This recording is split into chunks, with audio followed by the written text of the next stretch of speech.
மனிதன் ஒருவன் இருந்தா அவனை சொர்க்கத்திற்கு அனுப்பவும், மறுபிறவி எடுக்காமல் முக்தி அடைய வைக்கவும், ஆத்மா சாந்தி அடையவும் சில சடங்குகளை செய்வாங்க. ஆனா அகால மரணம் அடைஞ்சவங்க, அனாதையாக இருப்பவங்களுக்கும் பிரம்மச்சாரிகளும் இறந்துட்டா அவர்களுக்கு ஈம சடங்குகளை செய்ய யாரும் இருக்க மாட்டாங்க.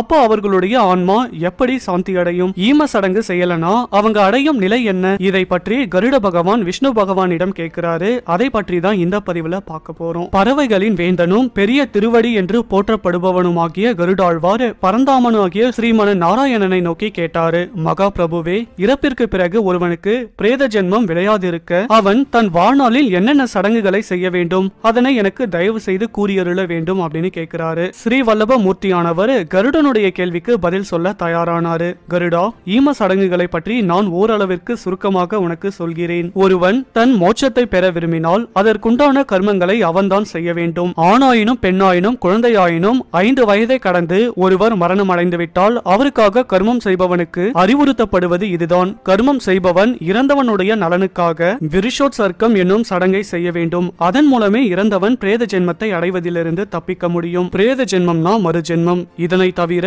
வேறு கர்மங்கள் செய்வதால் ஒரு பயனும் இல்லை. ஒருவன் இப்பூ உலகில் வாழும் போதோ அல்லது மரணமடைந்த பிறகோ யாருக்காக விருஷோத்சர்க்க கர்மம் செய்யப்பட்டதோ அவன் பேயாக வாழும் நிலை நீடிக்காது. இதை தவிர வேறு தான தர்மங்கள் செய்வதாலும் யாக யக்னங்கள் செய்வதாலும் அவன் இன்னொரு ஜென்மம் அடைவதை தடுத்திட முடியும். கருடன் மீண்டும் நாராயணனை வணங்கி, மதுசூதனா, தெய்வங்களில் சிறந்த தெய்வமே, ஒருவன் இறப்பதற்கு முன்பு விருஷோத்சர்க்க கர்மத்தை செய்வதாயின் அதனை எக்காலத்தில் செய்ய வேண்டும். அவன் இறந்த பிறகு செய்வதாயின் எக்காலத்தில் செய்ய வேண்டும். இந்த கர்மத்தை செய்வதால் உண்டாகும் பலன்கள் என்னென்ன?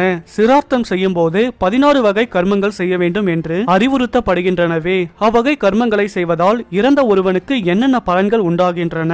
தயவு செய்து இதற்கான பதிலை எனக்கு கூறியருள வேண்டும் அப்படின்னு கேட்டுக்கொண்டாரு. கருணை கடலாய் விளங்கும் வசுதேவனான ஸ்ரீமன் நாராயணர் கருடனை நோக்கி சொல்ல தொடங்கினாரு. கருடா, விருஷோத்சர்க்கத்தை செய்யாமல் வெறும் பிண்டங்களை மட்டும் அளிப்பதால் எந்தவித பலனும் ஏற்படாது. அவ்வாறு செய்யும் கர்மங்களால் இறந்தவனுக்கு எந்தவித பலனும் இல்லை. ஒருவன் இறந்த 11ஆம் நாளில் விருஷோத்சர்க்கத்தை செய்யாமல் வேறு நூற்றுக்கணக்கான சிரார்த்தங்களை செய்வதாலும் அவன் நீடித்த பிரேத ஜென்மத்தை அடைந்தே தேருவான். பரந்தாமன் கூறியதை கேட்ட கருடன், பகவானே, ஒருவன் பாம்பு கடித்து இறந்தாலோ அல்லது நீரில் மூழ்கி இறந்தாலோ, கொம்புள்ள விலங்குகளால் தாக்கப்பட்டு இறந்தாலோ, ஆயுதங்களாலோ விபத்துகளினாலோ ஒருவன் மரணம் அடைந்தாலோ, இன்னும் பல்வேறு சூழ்நிலைகளில் ஒருவன் மரணம் அடைந்தாலோ பல வேளைகளில் அவனுக்கு தகனம் முதலிய ஈமச் சடங்குகள் நிகழ்த்தப்படாமல் விடுபடலாம். அவ்வேளைகளில் அவனது உறவினர்களுக்கு எத்தனை நாட்கள் வரை தீட்டு உண்டு? இதனை தயவு செய்து எனக்கு கூறியருள வேண்டும் அப்படின்னு கேட்டுக்கொண்டாரு. கருடா, மரணம் அடைந்தவன் பிராமணனாக இருந்தால் 6 மாதங்கள் வரை தீட்டு நீடிக்கும். அவன் ஒரு சத்திரியனாக இருந்தால்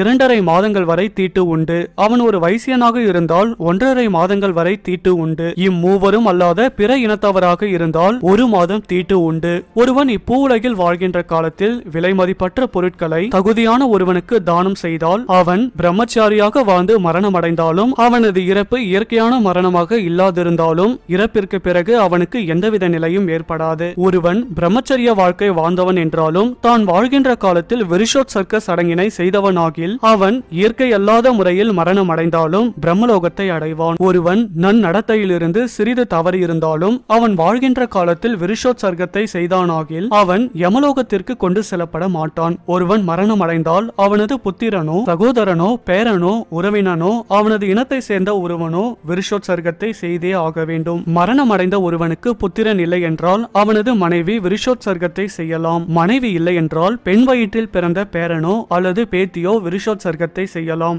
இறந்தவனுக்கு புத்திரன் இருப்பான் என்றால் புத்திரனை தவிர வேறு எவரும் இதை செய்தல் கூடாது. பகவான் கூறியதை கேட்ட கருடன், பகவானே, இறந்தவனுக்கு புத்திரன், மனைவி, உற்றார் என்பதான எந்த உறவினர்களும் இல்லை என்றால் இறந்தவனுக்குரிய ஈம கிரியைகளை யார் செய்ய வேண்டும்? இம்மாதிரி சூழலில் இறந்தவன் இறப்பிற்கு பிறகு அடைய போகும் துன்பங்களிலிருந்து விடுபடுவது எப்படி? தயவு செய்து இதனை எனக்கு விளக்கமாக கூறியருள வேண்டும் அப்படின்னு வேண்டினாரு. கருடா, புத்திரன் இல்லாத ஒருவன் இறந்தால் அவன் சொர்க்கத்தை ஒருபோதும் அடைய முடியாது. எனவே ஒருவன் எத்தகைய அரிய முயற்சியை மேற்கொண்டாவது புத்திரன் ஒருவனை பெற்றுக்கொள்ள வேண்டும். அவ்வாறு பெற்றுக்கொண்ட புத்திரனும் இறந்த தன் தந்தைக்காக ஈம கிரியைகளை செய்தாக வேண்டும். அவ்வாறு இறந்தவனுடைய புத்திரர்கள் கிரியைகளை செய்யாமல் விட்டுவிட்டால் இறந்தவன் இரவும் பகலும் கொடுமையான பசியோடும் தீராத தாகத்தோடும் துன்புற்று அழுது அரற்றி கூச்சலிட்டபடி காற்றின் உருவத்தோடு அங்கும் இங்கும் அலைந்து திரிய நேரிடும். பிறகு அவன் புழுவாகவோ அல்லது பூச்சியாகவோ பிறந்து அதற்கு பிறகு துர்குணம் கொண்ட இழிந்த பெண்ணின் வயிற்றில் வயிற்றில் பிறந்து மரித்து மீண்டும் பிறந்து துன்புறுவான். ஒருவன் தன் வாழ்நாளில் பிறருக்கு செய்யும் தான தர்மங்கள் பின்னாளில் அவனை காப்பாற்றும் என்று